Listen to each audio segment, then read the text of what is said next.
Distraction. भैया ये तो बहुत सारी चीज़ें हो गई, इतना हमसे नहीं होगा। घर है, परिवार है, दोस्ती यारी भी तो है, प्यार मोहब्बत भी तो है, मोबाइल गेम्स भी तो है, पबजी है, नया बैटल ग्राउंड्स आ रहा है, कैसे होगा ये हमसे।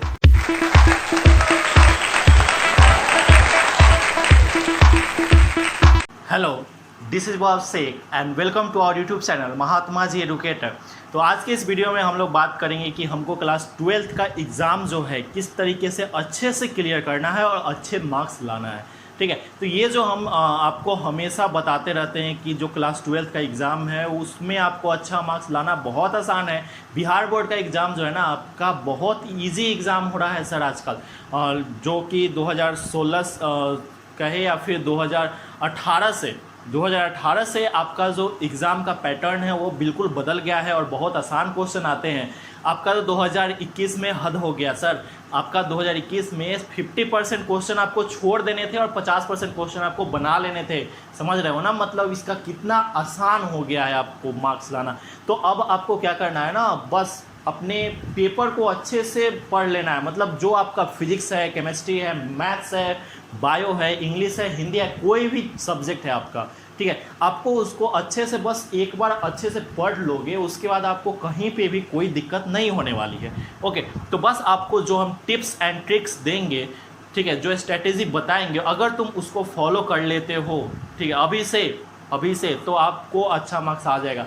जून का महीना है, जून से आपके पास बहुत सारे टाइम है। अभी आपके पास जून है, जुलाई है, अगस्त है, सितंबर है, फिर उसके बाद अक्टूबर आ गया, नवंबर आ गया, दिसंबर आ गया, ठीक है। जनवरी को हम छोड़ दे रहे हैं, आपका फरवरी में एग्ज़ाम होगा, जनवरी को हम छोड़ रहे हैं रिवीजन के लिए। तो आपके पास टोटल 7 महीने हैं सर, और 7 महीने को अगर हम काउंट करें तो कितने दिन होते हैं, तो 30 डेज अगर हम एक महीने में लेते हैं तो 7 3 जा 21, मतलब 210 दिन है आपके पास। तो 210 दिन में तो हम लोग भाई साहब कुछ भी कर सकते हैं, ठीक है। चलो तो अब देखते हैं कि हमको क्या क्या चीज़ को फॉलो करना है। ओके, आ जाओ देखते हैं।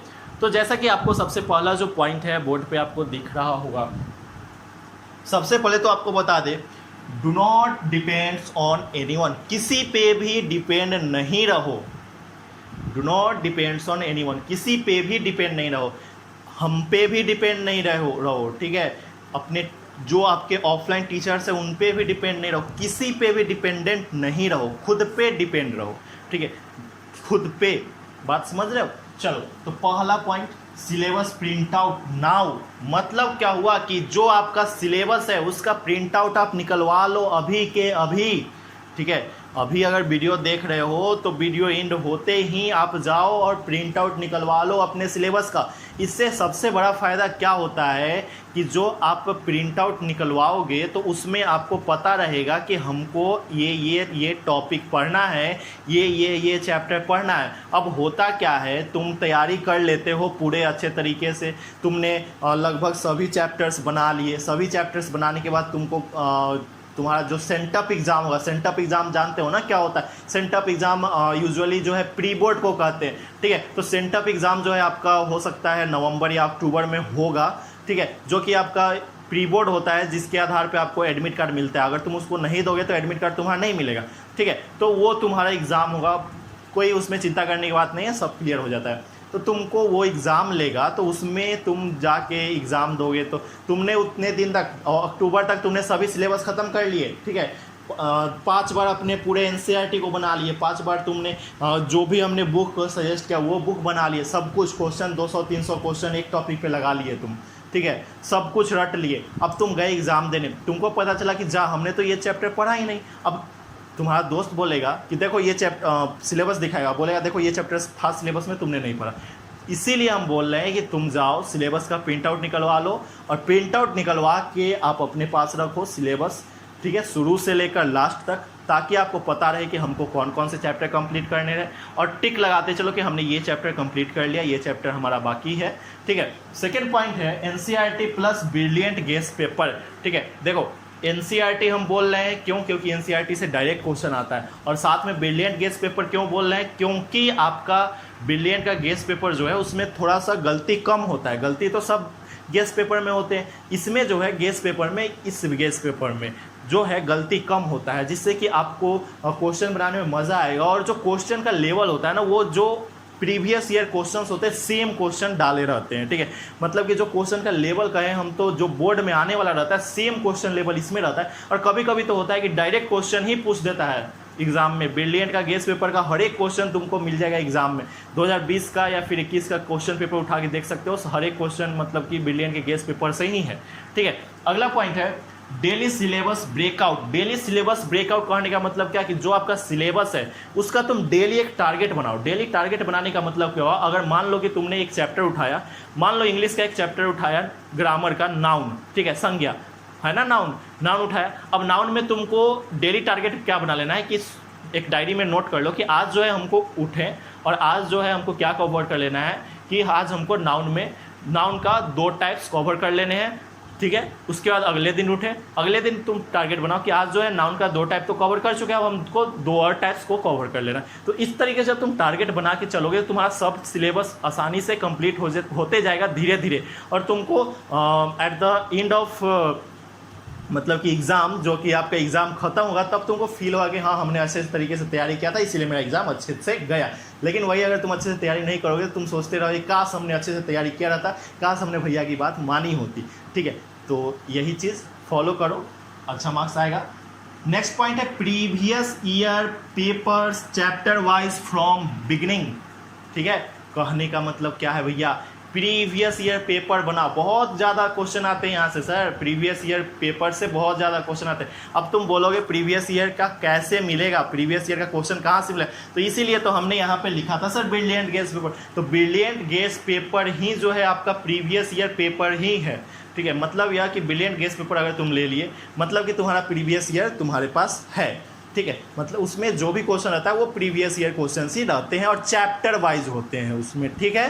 चैप्टर वाइज मतलब अब तुम एक चैप्टर कंप्लीट कर लिए, उस एक चैप्टर का तुम एक बार में रिवीजन कर सकते हो। ऐसा नहीं कि आपका 2000 मतलब कि कहो कि 15 का क्वेश्चन पेपर है, फिर 2016 का क्वेश्चन पेपर है, 2017 का क्वेश्चन पेपर, इस तरीके से, और वहाँ पे तुम ढूंढते रह जाओगे कि कैसे जो है मतलब फर्स्ट चैप्टर हमने पढ़ा, फर्स्ट चैप्टर का क्वेश्चन तुम ढूंढते रह जाओगे कौन कौन सा क्वेश्चन है, अब उसमें टाइम कितना लॉस होगा समझ लो। तो इसीलिए हम बोलते हैं चैप्टर वाइज आपको पढ़ना है। चैप्टर वाइज के लिए एक ही बुक है, ब्रिलियंट का गेस पेपर। अब बहुत सारे बच्चे क्या बोलते हैं कि भैया क्या हम अरिहंत का जो गेस पेपर है उसको फॉलो कर सकते हैं, सॉरी गेस पेपर बोल रहा हूँ मैं, अरिहंत का जो क्वेश्चन बैंक है उसको क्या हम प्रेफर कर सकते हैं, क्या अरिहंत का क्वेश्चन बैंक हम बना सकते हैं। देखो भाई, अरिहंत का जो क्वेश्चन बैंक है वो आपका सीबीएसई का है, ठीक है, और आप हो बिहार बोर्ड में, तो सीबीएसई का स्टूडेंट ही बना सकता है उसको, बिहार बोर्ड के लिए वो वैलिड नहीं है। बिहार बोर्ड में आपका क्वेश्चन ईजी आता है, सीबीएसई के कंपैरिजन में बिहार बोर्ड का क्वेश्चन बहुत ईजी आता है। तो इसलिए हम बोलेंगे अरिहंत के बुक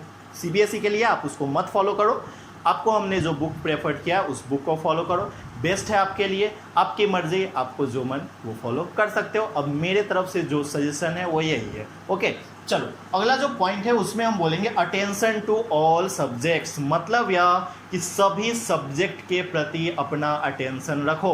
कहने का मतलब जैसे तुम्हारा फिजिक्स है, केमिस्ट्री है, मैथ्स है, हिंदी है, इंग्लिश है, सब पे इक्वल फोकस करो।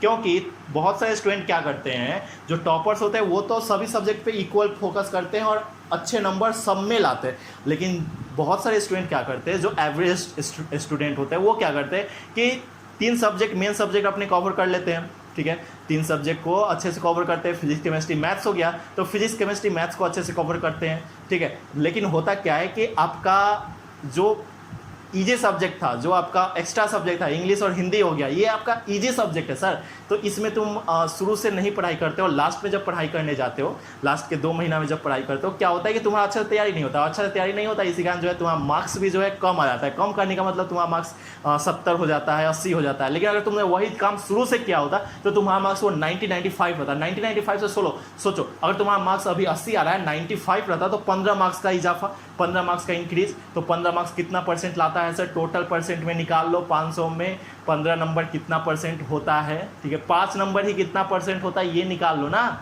समझ रहे हो, 1% कवर करता है तो 15 नंबर 3% आपको बढ़ा देगा, ठीक है। अगर कोई टॉप कर रहा होगा 94% पे तो तुमको अगर 3% घटा, 3% कम रहेगा, तुमको बहुत दुख होगा सर कि काश हमने 5 सब्जेक्ट की तैयारी की होती पहले से। तो इसीलिए हम बोलते हैं कि शुरू से आप जो है सभी सब्जेक्ट पे इक्वल फोकस करके इक्वल पढ़ाई करो, वो भी आपके 100 मार्क्स के हैं और मेन सब्जेक्ट जो आप फोकस कर रहे हो वो भी 100 मार्क्स के है। तो 100 मार्क्स सभी हैं, आपको इक्वल फोकस देना है। अगला जो पॉइंट है हमारा वो है रेगुलर रिवीजन। साहब रेगुलर रिवीजन बहुत ज़रूरी है। अगर आप 12th 12वीं के स्टूडेंट हो, ये आपके लाइफ का लास्ट बोर्ड एग्ज़ाम है, इसके बाद कोई भी बोर्ड एग्ज़ाम नहीं देना है आपको कोई भी बोर्ड एग्ज़ाम नहीं देना है। आगे जब जाओगे तो तुमको यूनिवर्सिटी एग्ज़ाम देना होगा, ठीक है। कॉलेज में जो यूनिवर्सिटी एग्ज़ाम समझ रहे हो ना, जैसे कि तुम्हारा कोई भी यूनिवर्सिटी हो सकता है, उसका एग्ज़ाम देना होगा, या फिर आप कंपटीशन का एग्ज़ाम दोगे। बोर्ड का तो एग्ज़ाम नहीं ना दोगे, स्कूल लाइफ का तो इंड हो रहा है ना आपका, तो स्कूल लाइफ का इंड हो रहा है। तो भाई साहब आपका जो है गियर चेंज करने का टाइम आ गया है। अब तुमने क्लास 10th में एक गियर चेंज किया और 11th में आ गए, 11th के बाद एग्ज़ाम नहीं हुआ, 12th में आ गए तुम, 12th में आ गए, अब तुमको दूसरा गियर चेंज करना है और 12th बोर्ड को निकाल के आगे बढ़ना है सर। तो गियर चेंज कर दो, ठीक है। तो समझ रहे हो ना, रेगुलर रिवीजन आपको करने पड़ेंगे। और रेगुलर रिवीजन कैसे? चैप्टर वाइज रिवीजन करो, ठीक है। जैसे कि टारगेट बना के चलो कि हमने 1 महीने में इतने चैप्टर कंप्लीट कर लिए, अब इस चैप्टर का तुम 1 वीक में क्या करो, मतलब जो स्टार्टिंग के वीक होते हैं मंथ्स के, उसमें बनाओ कि 1 वीक में जो है हमको इन सभी चैप्टर्स के रिवीजन कर लेने हैं और खुद से अपना टेस्ट लो, ओके। अगला जो पॉइंट है डिस्ट्रैक्शन। भैया ये तो बहुत सारी चीज़ें हो गई, इतना हमसे नहीं होगा। घर है, परिवार है, दोस्ती यारी भी तो है, प्यार मोहब्बत भी तो है, मोबाइल गेम्स भी तो है, पबजी है, नया बैटल ग्राउंड्स आ रहा है, कैसे होगा ये हमसे? भैया आपको छोड़ना पड़ेगा, तब तो छोड़ना पड़ेगा। एक ही सलूशन है, आपको छोड़ना पड़ेगा। क्या छोड़ना पड़ेगा? या तो तुम ये सभी पॉइंट छोड़ दो, ठीक है, या फिर ये लास्ट वाला पॉइंट छोड़ दो। छोड़ना पड़ेगा, ऑप्शन आपके पास एक ही है, छोड़ना। और उसमें क्या छोड़ना है, इसमें 2 ऑप्शन है, या तो आप ये सभी पॉइंट्स छोड़ दो या ये लास्ट वाला पॉइंट छोड़ दो, है ना। तो आपको अब डिसाइड करना है कि आपको कौन सा पॉइंट्स को पकड़ के रखना है और कौन से पॉइंट्स को छोड़ देना है, ठीक है। तो ये आपकी मर्ज़ी, इसको हम आप ही के ऊपर छोड़ देते हैं, ठीक है, कि आपको क्या चॉइस करना है, ये 5 पॉइंट, ठीक है, या फिर ये जो लास्ट पॉइंट है इसको छोड़ना है। अब तुमको नीचे कमेंट में बताना है, प्रॉमिस करना है कि हम कौन सा पॉइंट छोड़ेंगे और कौन सा पॉइंट नहीं छोड़ेंगे। इसके बारे में कमेंट बॉक्स में कमेंट करो और बताओ कि हम ये पॉइंट भैया छोड़ रहे हैं। 5 पॉइंट अगर छोड़ रहे हो तो बोलो भैया हम 5 पॉइंट छोड़ रहे हैं, या फिर जितने भी पॉइंट्स हैं 1 2 3 4 5 6 पॉइंट्स है ना, 6 पॉइंट्स हम छोड़ रहे हैं। अगर तुम लास्ट वाला पॉइंट छोड़ना चाह रहे हो तो बोलो भैया कि हम लास्ट वाला पॉइंट छोड़ रहे हैं। कमेंट बॉक्स में कमेंट करके बताओ, हम समझ जाएंगे तुम कैसे बच्चे हो, तुमको कैसा वीडियो और हमको देना पड़ेगा, किस तरीके का मोटिवेशन तुमको देना पड़ेगा, ठीक है। इस पे भी हम लाएंगे। अब तुमको क्या करना है, वीडियो को लाइक कर देना है, अपने दोस्तों को शेयर कर देना है। जितने भी व्हाट्सएप ग्रुप है आपके दोस्त ने, बहुत सारे स्टूडेंट का 50-50 दोस्त होते हैं, तो जो तुम्हारे दोस्त लोग बनाए होंगे व्हाट्सएप ग्रुप, उस ग्रुप पे शेयर कर दो वीडियो को, ताकि जो भी आपके दोस्त है वो उसको पता चल सके कि हम कहाँ पे गलती कर रहे हैं, क्या गलती कर रहे हैं, और अपने सभी लोगों को शेयर कर दो, ठीक है। मिलते हैं नेक्स्ट वीडियो में, तब तक के लिए जय हिंद।